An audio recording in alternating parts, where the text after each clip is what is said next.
Okay, so now we have an idea of these non-informative actions in three forms: either discipline or indiscipline, or the neither discipline nor indiscipline, and we know what they mean.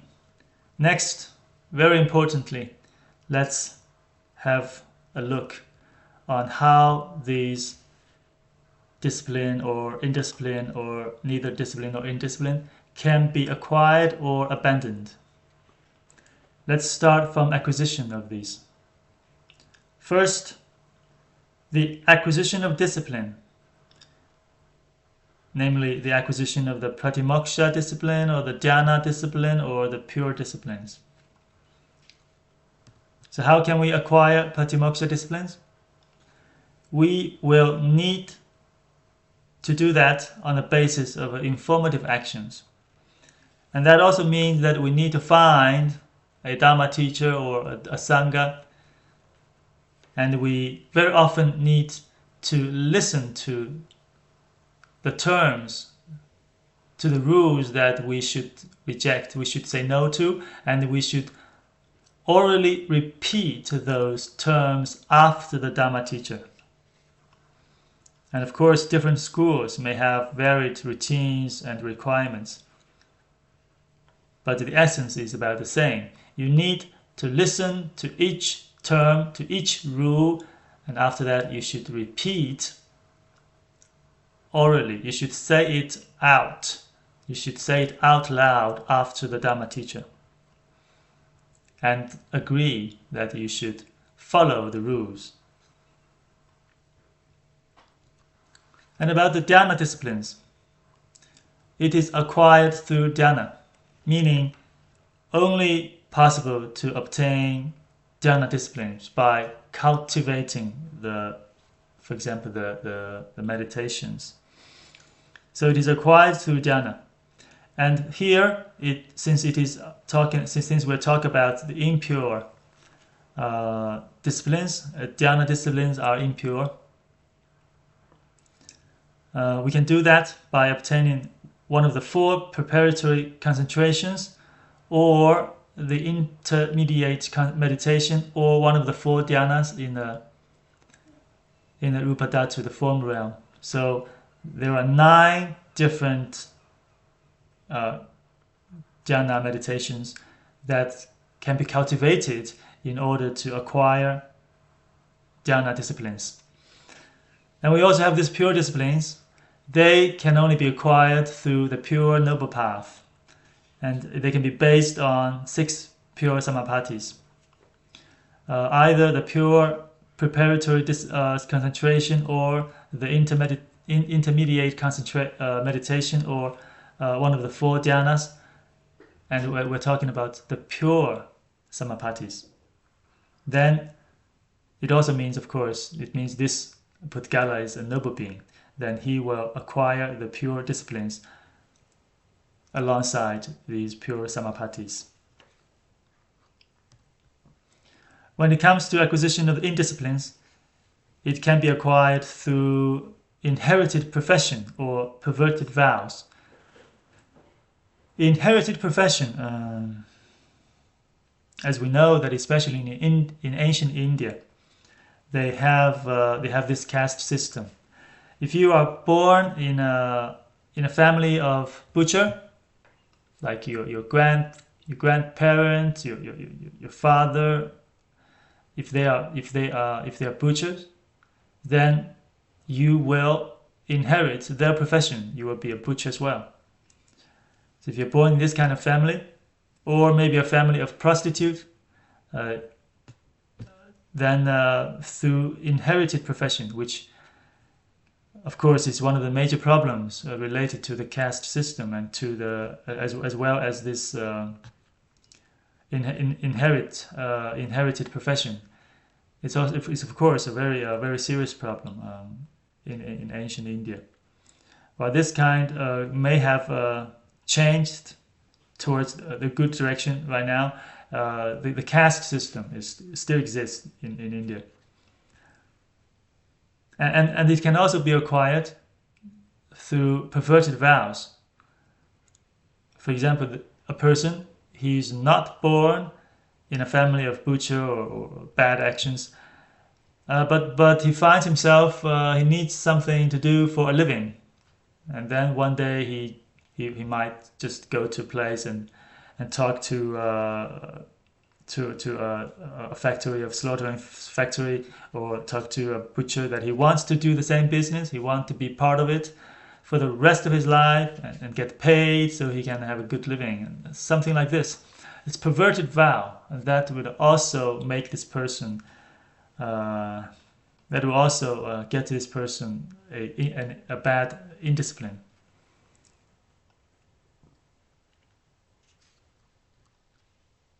And about the neither discipline nor indiscipline, it can be acquired through either the field or the commitment or an action undertaken with very strong intention. The field, for example, one offers to the three treasures, and because this field is very superior, so even it's not even he doesn't do this offering for the rest of his life.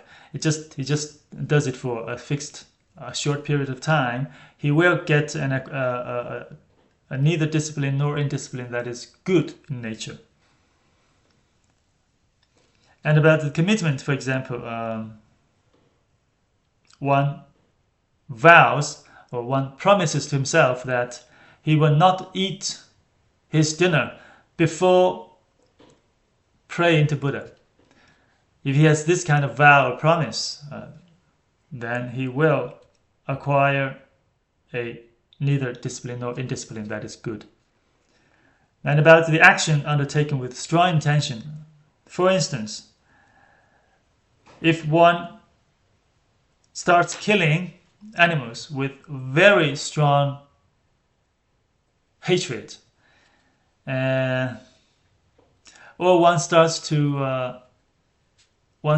offer money or help to the poor people or people in need of those help with very strong compassion. So even that is only for a short period of time, then they will acquire this kind of neither discipline nor indiscipline.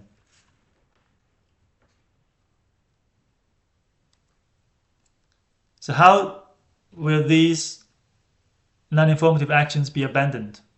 Well, we can start from the abandonment of disciplines. And about the pratimoksha disciplines, they can be abandoned through one of these methods. The first one is by voluntary abandoning. It means that someone who has obtained a kind of pratimoksha discipline, and one day he finds that he will not continue. He wants to abandon it. He doesn't want the discipline anymore. So he can voluntarily abandon it. How? First, it has to be an authentic willing, authentic willing. It's not a joke. One cannot joke to other people that, okay, I'm going to abandon my pratimoksha discipline just for fun. That's not possible. So it has to be an authentic, a real willing to abandon.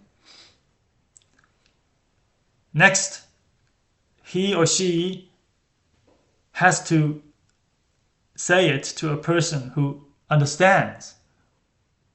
For example, if you talk in English, you tell people that in English that you want to abandon your discipline, but the person who is listening to you does not really understand English, then your discipline will not be abandoned. Also, by voluntary abandoning of a discipline, you have to speak it out. You cannot abandon the discipline by writing it down. You write on a paper, says, okay, I want to abandon my discipline. That doesn't work. You can also you cannot abandon the discipline by some sort of bodily gestures indicating that you want to abandon it voluntarily. That also will not work. The reason you have to speak it out loud to another person who understands you is actually because in the time you obtained this Pratimoksha discipline, as we mentioned earlier, you need to listen to what the Dharma teacher says. You need to listen to each of the terms that you should reject or say no to, and after that you have to repeat orally that you agree, that you will follow. So now when it comes to the time you want to abandon your discipline, also you have to say it out loud as a direct antidote, just by saying quite the opposite. So then you can abandon the discipline voluntarily. Of course, you cannot talk to an animal. But you have to find someone who understands you and understands you precisely, and you have to say it, speak it out. A Pratimoksha discipline, any of the 8 types, can also be abandoned by death. If a person is dead, then the Pratimoksha discipline will also be gone, because this is a discipline based on non-informative. The non-informative actions, they are produced from primary elements, and so when a person dies, of course, the discipline will not continue. It can also be abandoned by manifestation of 2 sexes, because an identity of 2 sexes in the same sentient being, that is not a qualified carrier of a Pratimoksha discipline. So it will be abandoned. However, if a man or a woman who has acquired a Pratimoksha discipline, in a later time changes his sex to the opposite, like a man changed his sex to a woman, or the woman changed his sex to a man, then the Pratimoksha discipline they previously acquired will not be abandoned. That will basically not be affected. But the name of that discipline will be changed.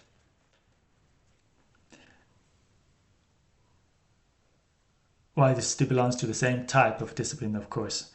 And then this Pratimoksha discipline can also be abandoned when someone's good roots are cut off. This really makes sense, because all good factors, good dharmas, including this Pratimoksha discipline, they have a prerequisite condition that one possesses the good roots. So if the good roots are cut off, of course, the Pratimoksha disciplines will be gone as well. It's like when you destroy a wall, those beautiful flowers painted on the wall will also be gone. And we will talk about the cutting off and re-arising of good roots in the next lecture, which is actually important to us. We need good roots to cultivate Dharma and to progress in a path conducive to liberation. The Pratimoksha discipline could also be abandoned after one night, and this specifically refers to the discipline of 1 day fast. And since it is a fixed period, it's from this morning to next morning, so after one night, the discipline of 1 day fast will be abandoned naturally. There are some debates regarding abandonment of Pratimoksha disciplines, in a way that the Vaibhasikas of Kashmir and Sautrantikas, they disagree on a very critical point. The Vaibhasikas of Kashmir, or the traditional Vaibhasikas, they think that a monk guilty of a primary transgression, for example, he has broken one of the major disciplines, like he has drunk too much alcohol and get drunk, or he has conducted a sexual he has a sexual relationship with someone, and so on.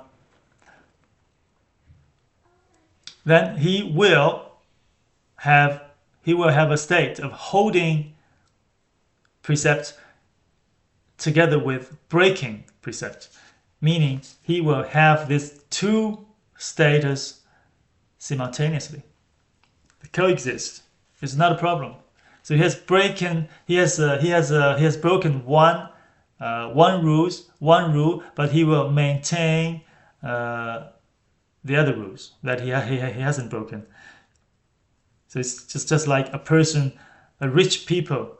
He has a lot of fortune in the bank, but at the same time, he has also borrowed a lot of money. He has a huge debt at the same time. So according to the Vaibhasikas of Kashmir, it makes sense, not a problem.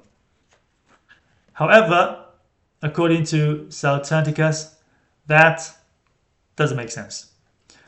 Transgression of a primary precept like killing or stealing or sexual misconduct and so on will lead to the loss of all precepts. It's like if you cut off one's head, or if you cut the root of a tree, the man will die, the tree will die.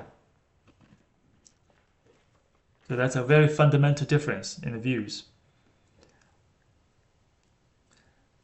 There is also another debate about the ordination of these disciplines. For example, the red-robed scholars, that's a branch of the Vaibhasikas in Kashmir, they think that when the Dharma disappears one day, which of course will happen, the ordination rituals will vanish as a result of that, and so will the disciplines. Because the ordination rituals, the Dharma, they're gone. So the discipline will also be gone. However, Vasubandhu disagreed. Vasubandhu said, when the Dharma disappears, then you cannot acquire new disciplines. Because you don't have the Dharma, you don't have the ordination rituals, you have no one, you cannot find anyone, any qualified Dharma teachers maybe, to ordain you. However, the former ones, those disciplines a man or a woman has acquired earlier, that will not be abandoned. Those will not be affected. So this is about the abandonment of Pratimoksha disciplines. Then about the Dharma disciplines, it can be abandoned through three ways. Either through rebirth to another stage. For instance, if one sentient being in the first dhyana dies and gets reborn in a second dhyana, he will naturally abandon the dhyana discipline that belongs to the first dhyana and then acquire the discipline that belongs to the second dhyana. So he will abandon the first dhyana discipline due to rebirth to another stage. It can also be abandoned via retrogression. When we talk about retrogression, we don't mean the places where one locates. We talk about the mind or mental status, for example, or meditations. We'll talk about that. So when retrogression happens, one may also abandon the dhyana discipline. For instance, if one retrogresses from the fourth dhyana to the third dhyana, then he will abandon the fourth dhyana discipline. Or if one retrogresses from the first dhyana back to a mind of the desire realm, he will, of course, abandon the first dhyana discipline. This is retrogression. And dhyana disciplines can also be abandoned by death in the same stage. And this is mainly for ordinary beings, like those good roots during the stage conducive to penetration, the heat, the summit, and the lower and median of the receptivity. These will be lost when an ordinary being dies, even in the same stage. So, but not to the upper receptivity or the strong receptivity, that will not be lost, because that is only one moment, and the next moment will be the supramundane factor, and then the next is going to be the penetration. So there's no way, there's no chance for one to abandon the upper or strong receptivity, even for an ordinary being, because he is going to be a noble being after 2 seconds, after 2 moments. This is about abandonment of the dhyana disciplines. Then, how can one abandon the pure disciplines? That can be abandoned by one of these 3 methods. First one is through obtaining of a fruit.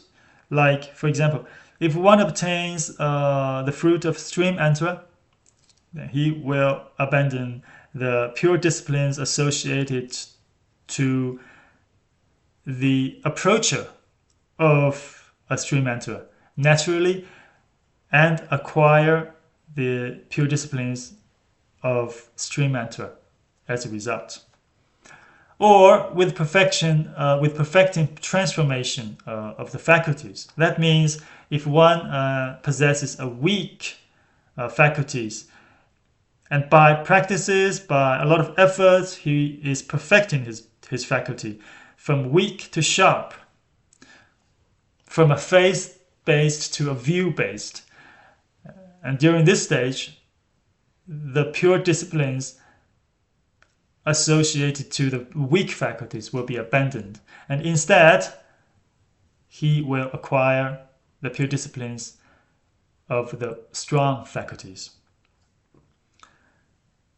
The pure disciplines can also be abandoned by retrogression. For example, a non-returner retrogresses to approacher of a non-returner. Well, then the pure disciplines of a non-returner that he previously possesses will be gone, will be abandoned, and instead he will get or acquire the pure disciplines of that approacher of a non-returner. So that's about the abandonment of the pure disciplines. And how can we abandon indisciplines? Well, this could be achieved by 3 ways. First, it can be done by acquiring the disciplines. So this is actually very important. We can compare two persons. Person A, that he never kills animals, and also he never got ordained. And the person B, he has killed animals. Maybe he has been a butcher for many years, but later he encountered Buddhism. He had faith in Buddha, and eventually he got ordained. And he had this pratimoksha discipline.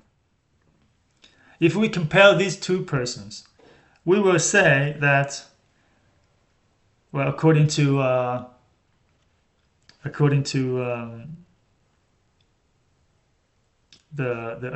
Buddhism, the person B has actually more merits than person A. Even he has killed for many years. And why he still has more merit is mainly because of the merit of the disciplines he has acquired. And that gives us some insight. If we meet someone who has been doing bad actions, the best way is not only to persuade them to stop, not to continue. And even better, we should try to convince them to acquire a discipline, because that is the direct antidote. That is the direct counteracting to the bad actions, to the indiscipline they have, and that will put an end to it. So that is a really good thing to remember, actually. So an indiscipline can be abandoned by acquiring the discipline. It can also be abandoned by death or by manifestation of 2 sexes. The reason is the same. also as those when it comes to the Patimokkha disciplines. The next is about the abandonment of neither discipline nor indiscipline. This can be done by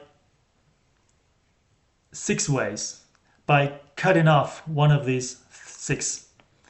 Either the force, for instance, one has faith in Buddha or in the 3 treasures, and so he has been praying or offering to the Sangha for a while, but later he lost that faith. Or a person who previously has a very strong defilement towards beautiful people, let's say, or towards food or whatever. So you have very strong desire or very strong greed or maybe hostility. But later he has found a way to find peace again.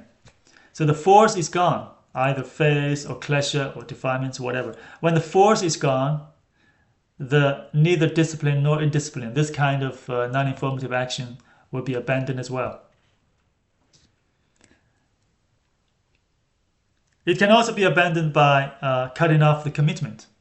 If someone has promised to himself that he will keep killing animals for 100 days, and then one day suddenly he said to himself that, okay, I will drop this promise.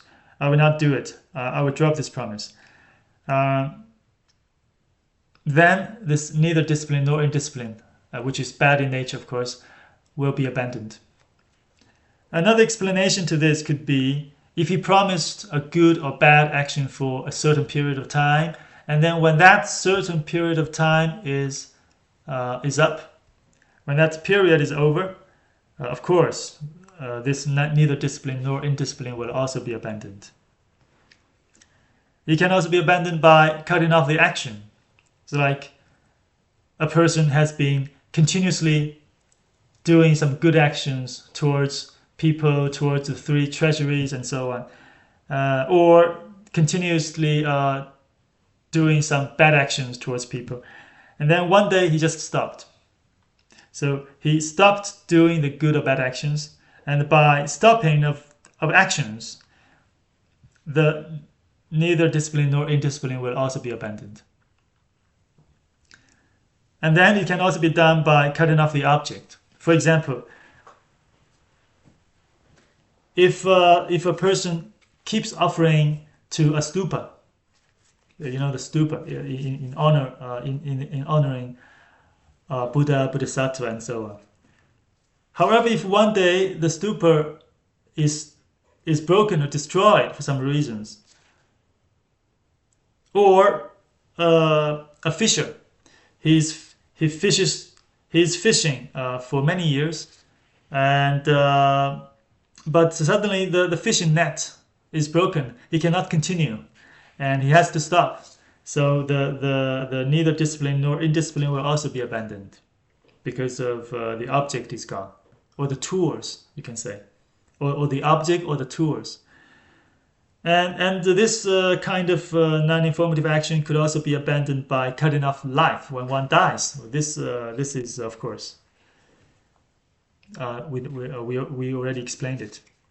And then it can also be done by cutting off roots. You can also cutting off good roots, cutting off bad roots. Then the good or bad, neither discipline nor indiscipline, will also be abandoned. Okay, so for now we have talked about how we can acquire or abandon these non-informative actions. It can be either discipline or indiscipline, or neither discipline nor indiscipline. These are very practical information indeed, and it is also it can guide our daily practice, or it can also guide our way of understanding the different disciplines of pratimokshas, or the opposite, the indisciplines, which it is important. So we have some exercises here. I hope it can help you understand this content in a better way. In the next lecture, we will continue with chapter 4, the comma.